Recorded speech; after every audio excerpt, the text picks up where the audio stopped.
Hi everyone, I'm Jack the Rambling Raconteur, and I hope that you're doing well. I'd like to share a few thoughts about Black Moses by Alain Mabanckou. This is a wonderful novel. It's about a boy growing up in the Republic of the Congo, also known as Congo-Brazzaville, during the 1970s and 1980s when this book is set. And it is a book that follows our titular character Moses through 4 stages of his life, from boyhood into young adulthood and ultimately being an adult man. And at each stage, we follow a character who is trying to find his path forward, trying to create a positive change in his life. And honestly, on many pages, a positive change in his community, in the lives of those around him, not just his friends, but his neighbors, and getting to know those individuals. And Mabanckou is careful to place a clear humanity on so many of the characters and secondary characters throughout the novel, even as we're spending time in the consciousness and voice of Moses. But there's also a deep undercurrent of pathos, because in each of those 4 sections, the plot crests as it seems that Moses has sort of found this new identity, this new path for himself. It crests and something changes. Often the political situation, the social situation there in the Republic of the Congo changes. And with that, everything that he's built up suddenly is turned upside down, and he has to start over again. He has to find this new path forward. And ultimately, the path that he chooses leads to a final crest and an absolutely shattering last page in this novel. But it is well worth your attention. It's well worth a good read. And I want to share a few, samples of what Mabanckou accomplishes on these pages. So we have a character named Moses who is growing up in an orphanage in sort of a more rural section of the Republic of the Congo. His full name is Tokumisu Nizampe Pomose Yamoyindo Abotami Namboko Yabokoko. And that means, let us thank God the Black Moses is born on the lands of the ancestors. And that's what the priest at the orphanage named him. But things change. In the kingdom of heaven, this priest had concluded, as for the workers in the vineyard, the last shall be first and the first shall be last. But don't panic. God doesn't forget little children, even if they aren't sitting at the back. No, I wasn't panicking. I'd been a bit worried, though, since I'd started expecting God to help me, especially when the director beat us, and no sign came from the Almighty to reassure us. I felt the director was like the bad Pharaoh in the Bible who tormented the Hebrew people. And I wondered why God was taking so long to unleash terrible plagues on the orphanage, like the ones that forced the Egyptian monarch to acknowledge his superiority and his power. Or had God broken his word and chosen another Moses, a darker, handsomer, taller, cleverer, freer Moses, living in a different country where they prayed and danced and sang more than they did in ours. My inner torment may have looked ridiculous and pathetic from the outside, but it encouraged me to read the scriptures very closely and find weaknesses which I could use to stand up to the priest, despite my great love for him. And so we have this sense of destiny and identity for young Moses as he's growing up in this orphanage. He has friends who have been essentially abandoned by their parents there, though the parents are still alive. Others never have known their parents or are from a relationship that was not a legal marriage. And so that's how they've all come into this community there. But as things change and the full country becomes a Marxist-Leninist state, the orphanage has to change. It's no longer a religious function. It is now a group where they're learning to be, future citizens of this revolutionary state. And so we see those changes. We see new arrivals to the orphanage. We see how, as the political situation changes, new functionaries are in power, or a director will abuse his powers either through nepotism or through just maltreatment in order to maintain and curry favor with whoever's in power. And there's a very Dickensian vibe to many of those pages. But Moses is never one to quite sit down. He worries about what he will do, how he will take this type of path. But he has mentors throughout this early childhood, and one is a priest who's sort of forced out. Another is a woman who's a nurse, and she has this long passage in her story that recalls the story Pilar tells in Ernest Hemingway's For Whom the Bell Tolls, about her own life and how she got to the point where she's working at this orphanage as a nurse, as someone who cleans the place, even though her life potentially had a very different destiny. And she gives him a piece of advice. She goes, "For everything you pay a price in this world, my friend, a moment will come when the wind will drop and the weathercock can't turn and will stand idle. That will be the end of everything, and I can feel it coming." And that's a sort of foreshadowing of the future that Moses endures throughout his life, that in childhood at the orphanage, as it changes, then later on as he escapes the new political orphanage and makes his way to a port city, Pointe Noire, with a pair of older twin brothers who sort of treat him as their, third in command, and they form a small criminal gang there. And he tries to find his path forward there. Later on, he begins to work as sort of the errand boy at a brothel, and he starts to find his path there. He takes a job working at the docks, and is hoping to rise and one day be a dock foreman. At each juncture, something changes that shatters the relationships he's built, the foundation he's had.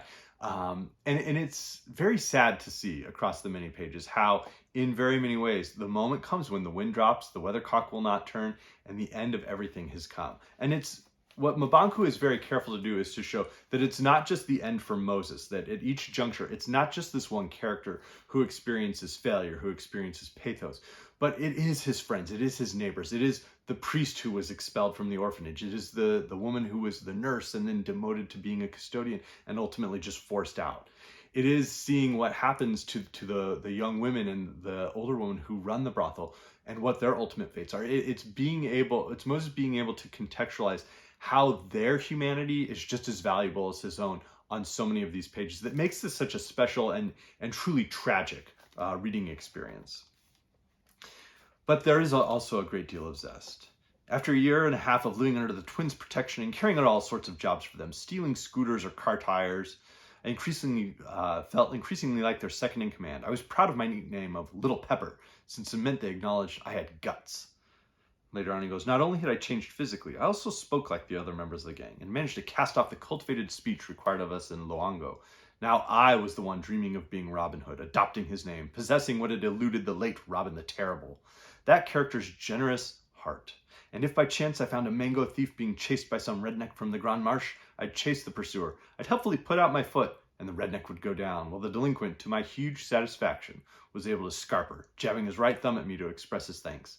This was my way of redistributing riches to the poor, telling myself that these poor gangsters were acting good faith, and were repossessing the goods that had been accumulated by the wicked capitalists in our midst. But the twins put me right on that one, making it clear that unless we wanted all bandits to throw in the towel, the stuff about Robin Hood had to stop. They insisted on me keeping my nickname of Little Pepper and continuing as their second in command. And if they caught me stealing things at the Grand Marche or handing them over to the poor at the mosque or on the Lumumba roundabout, I'd have to face their anger and get into a fight with them and risk losing my own right eye. And so within that one paragraph, we see this idea of how he has this idea of, I'm going to carve this new identity out, and how quickly that changes. And so each section has these crests that really yield a fascinating exploration for a book. There is one final bit as he's contemplating the idea of being a farmer, and a neighbor notes, he goes, yesterday as the day declined, I was sitting in my doorway and I spied you with your old man's rags, seeding with open hands the furrowed earth that will yield harvest in the months to come. Perhaps you don't know it, but you were trying to imitate that famous and august gesture of the sower, whose tall dark silhouette o'ercasts the fields, his heart set on the fruit of passing time. I understood nothing of this outburst, which was doubtless taken from his reading of ancient books, but I knew he was a kind man, and it must be a compliment, since he had said it all in a warm, kindly voice. And as Moses faces trial after trial after trial, it ultimately shatters his life, and he begins to feel that he can't function. He loses his memory. He can only recall certain dim facts of really moments of happiness sort of the day before the wind dies down and everything changes and turns upside down. And that shatters his life. We see an attempt by some neighbors to help heal him, to help him be able to recall his memories. And then we ultimately see the sort of final choices that he makes in life. And as I said, the last page of this book is truly shattering. And it's a page that, it was one of those works that the final page made me go back and reevaluate everything Mabanckou had been doing and building towards across this novel in a very masterful and craftsman way. So it's a book I highly recommend. It was long listed for the Man Booker International Prize, and this was translated by Helen Stevenson from the French, but it's excellent. There were, of course, works I was thinking of. One of those would be The Sun Hath Looked Upon Me by Calixte Biala. This is a work from Cameroon, a writer from Cameroon, writing in France. And she portrays the life of those young women that Moses would later associate with as he's an adolescent and a young adult. And really gives a voice to those characters in an important way. Ake, The Years of Childhood, Wole Soyinka's stories about and memoirs of growing up in Nigeria are critical, I think, as a reference point. His experience was very different from what Moses encounters in Alain Mabanckou's book. and they're in a different country, but the experiences Soyinka has here, there's a real humanity, I think, was what I saw as a link. Certainly David Diop's Night All Blood is Black, particularly with the horrifying revelations at the end of this book and how that turns everything on its head, reminded me of what specifically Mabanckou had been able to achieve in his novel. Within Their Eyes Were Watching God by Zora Neale Hurston, we sort of follow those different phases of Janie's life, and that reminded me of the way that Mabanckou was having Moses have these different phases in his life. And I think that from Mabanckou, he was showing that at each of these junctures, Moses is trying to find his path forward, and in a similar way, the nation of Congo-Brazzaville, or Republic of the Congo, is trying to find its path forward as a new nation, as a community free from colonialism.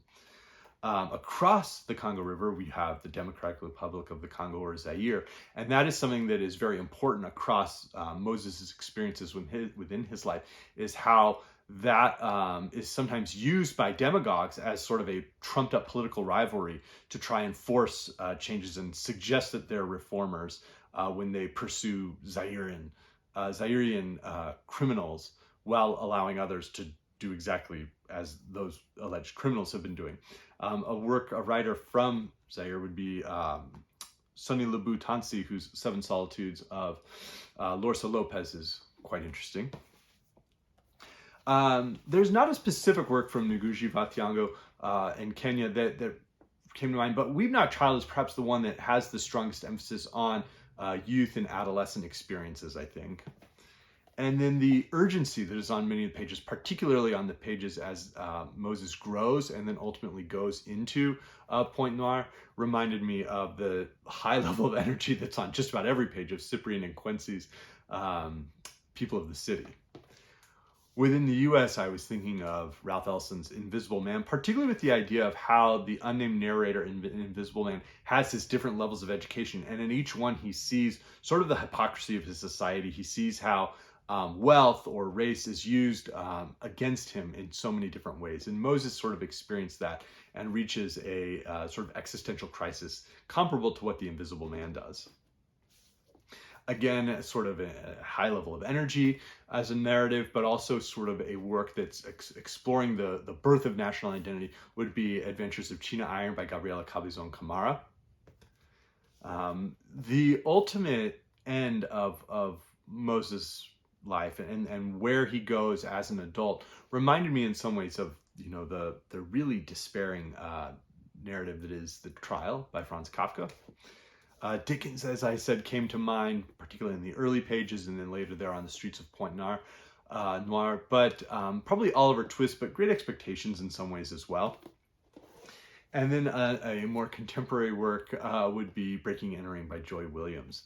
And finally, the last one I was reminded of was Guy de Maupassant, his story about Madame Tellier and the women at the brothel who go out for a day in the country and what their lives are like.